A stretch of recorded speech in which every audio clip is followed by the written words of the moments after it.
मिली एक ऐसे पक्षी से जो कभी मरता नहीं है, जिसकी कभी मृत्यु नहीं होती, जो अमृत को प्राप्त करने वाला है। क्या होगा अगर एक ऐसे पक्षी को आप देखो जो पक्षी कभी भी मरेगा नहीं?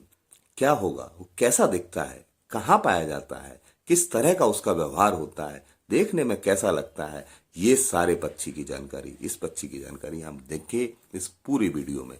इस वीडियो को पूरा देखिएगा। इस वीडियो में जो आपको जानकारी मिलेगी, आज से पहले आपको जानकारी ये मिली नहीं होगी।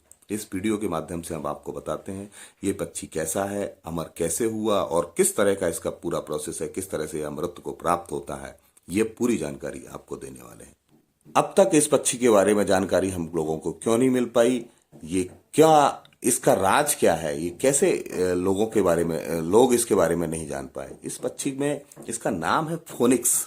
फोनिक्स के नाम से, इसको फिनिक्स के नाम से भी जानते हैं और इसको फोनिक्स के नाम से भी जाना जाता है। यह पक्षी अमर होने की एक कला जानता है। इस पक्षी में एक अद्भुत शक्ति है। क्यों कि इस पक्षी को सूर्य के अंश से इसे बनाया गया और इससे पैदा होने का कारण ही एक सूर्य है। इसमें एक आग है, इसमें एक एनर्जी है। उस एनर्जी के माध्यम से ये अपने आप को पुनर्जीवित करता है। इस पक्षी को अमर होने की कीमत चुकानी पड़ती है, अपना शरीर जलाकर। यह पक्षियों में सूर्य का एक पुत्र या पुत्री के नाम से जाना जा सकता है। इस पक्षी में एक खास बात है, नर और मादा दोनों के गुण इस एक ही पक्षी में पाए जाते हैं। इसके पंजों का अगर आकार देखोगे, एक पंजे का आकार दूसरा होता है, दूसरे पंजे का आकार दूसरा होता है।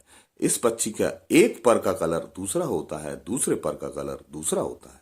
इस पक्षी को अपने अमर होने के लिए अपने शरीर को जलाना पड़ता है, इसकी कीमत चुकानी पड़ती है। अपना शरीर जलाकर यह पक्षियों को दूसरा पक्षी बनाने का एक अलग तरह की कला इसको आती है। ये पक्षी जब 500 साल का हो जाता है तो इसका जिक्र मिस्र की कथाओं में और पौराणिक कथाओं में, जो चाइना, ग्रीस और हिंदू लोक कथाओं में दिया गया है। 500 साल का होने के बाद यह पक्षी अपने आप को जला लेता है। उसका पूरा प्रोसेस क्या है ये आगे सुनिए। यह पक्षी जब 500 साल का हो जाता है तो घनी आबादी वाले जगहों पर ये अपने आप को लेके जाता है। वहां खुशबूदार लकड़ियों से अपना घोंसला बनाता है। उस घोंसले को बनाने के बाद उसमें अपने आप को जला लेता है। इसमें इतनी एनर्जी होती है, इतनी ताकत होती है, उसी अपनी अग्नि से अपने आप को जलाता है। उससे होने वाली राख से, उस राख से जो अंडा बनता है, उस राख का, उससे ये दोबारा डेवलप होके ये पूरा अपने आप को दोबारा बना लेता है। इस प्रोसेस में जो समय लगता है, उस दौरान ये सूर्य के टच में रहता है। ये पक्षी बहुत ही सुंदर दिखता है। इसके देखने मात्र से लोगों के जो समस्याएं हैं वो सुखद हो जाती हैं। देखने मात्र से, इस पक्षी के देखने मात्र से लोग निरोग हो जाते हैं। कहा जाता है कि राजाओं ने इसकी राख को पाने के लिए बहुत प्रयत्न किया। इस प्रयत्न करने के बाद भी लोगों को इसकी राख नहीं मिली, क्योंकि अमृत का जो इसको वरदान प्राप्त है, अमृत की जो कला है वो राख में भी है। अगर राख किसी भी रोगी को अगर लगा दिया जाए या छू भी ले तो वो रोग उसका समाप्त हो सकता है।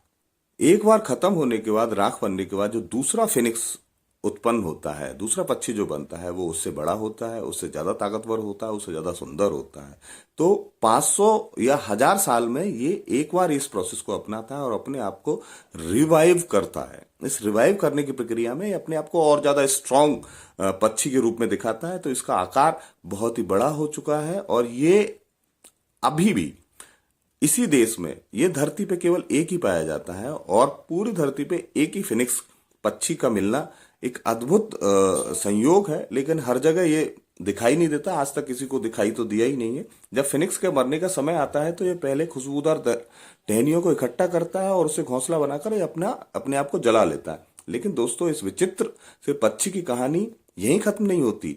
वो बाद में इसी राख से अपने आप को दोबारा जन्म लेके दूसरा फिनिक्स पैदा करता है। इस प्रोसेस को अपनाते हुए इस पक्षी को अमर होने की कथा को बहुत सारी लोक कथाओं में बताया गया है। यह पक्षी कभी अपनी अद्भुत शक्तियों से, अपने धनी होने की वजह से, इस पक्षी का सूर्य से एक रिश्ता बताया गया है। जैसे सूर्य अमर है, इसी तरह ये भी अमर है। यह पक्षी कभी भी किसी भी वस्तु या किसी भी खाद्य पदार्थ को नहीं खाता है। यह पक्षी केवल और केवल हवा खाकर जिंदा रहता है। इस पक्षी की खास बात है, ये बहुत ऊंचे ऊंचे पहाड़ों पे या किसी रेगिस्तान में अपना बसेरा बनाता है, 500 साल बाद फिर दोबारा लौट के आता है। इसके दर्शन किसी को नहीं होते। अगर इसकी बात करी जाए कि यह किन किन राज्यों में, किन किन देशों में किस किस नाम से जाना जाता है, तो बहुत सारे राजाओं ने इसको पाने की कोशिश की, लेकिन कोई इसको न पा सका, ना ही इसकी राख को अपने पास तक छू भी सका। तो अगर बात करी जाए तो ये बाज की तरह दिखाई देता है। मिस्र में इसको बिन्नू के नाम से जाना जाता है। सूर्य मंदिर में अपनी राख को ये रखता है और उसके बाद ये दूसरा पक्षी बन के तैयार हो जाता है। इसकी राख बहुत ही समृद्धशाली राख होती है, जो हर एक किसी भी रोग को दूर करने की ताकत रखती है। अगर पर्शियन की बात करें तो यहाँ इसको हुआ के नाम से जाना जाता है। जन्नत में रहने वाले पक्षी के नाम से इसको जाना जाता है। पंख नर के और मादा के दोनों के इसमें होते हैं, आपको मैंने पहले ही बता दिया। किस्मत का एक रूप माना गया है, अगर इसको देख लिया तो आपकी किस्मत खुल जाएगी। हिंदू अगर मान्यताओं के अकॉर्डिंग बात की जाए तो इसको गरुड़ के नाम से जाना जाता है, जो विष्णु जी की सवारी है। इसको अमर पक्षी के नाम से और पक्षियों के राजा के नाम से जाना जाता है।